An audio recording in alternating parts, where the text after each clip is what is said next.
आज आमर मुसलमान धर्मर पवित्र रमजान मास गोटे मास छोटू बड़ पर्यंत महिला पुरुष माने अल्लाह को नाम रे मोहम्मद को नाम रे रोजा रखी आसुले।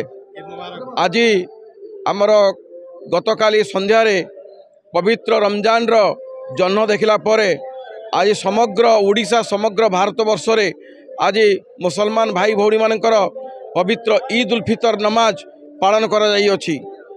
एई पालन अवसर रे आज 8:30 रे नमाज पाठ सरिला एवं समस्त विभिन्न पीरस्थान रे जाई पीर बाबा निकट रे अल्लाह निकट रे प्रार्थना करिवे।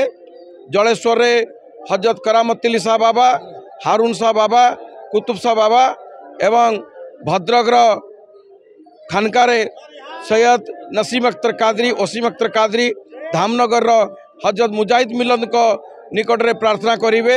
यही आम मानकर हस खुशीर दिन। आज ये पवित्र रमजान रे जहार जते मनमालिन थाउ ना कहीं यही 3 दिन मध्य ता भूली जिवे, कहा परे राग अहंकार रहिबो नाही।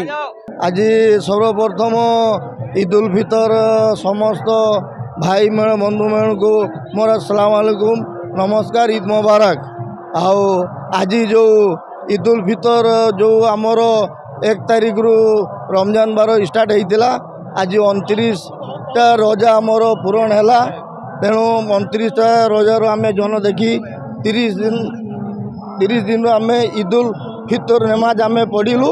आज गोटे सिमई लच्छा खुशी आनंद पर्व आज आम समस्त भाईचारा हे आनंद हिसाब ईद मुबारक आम मिलू।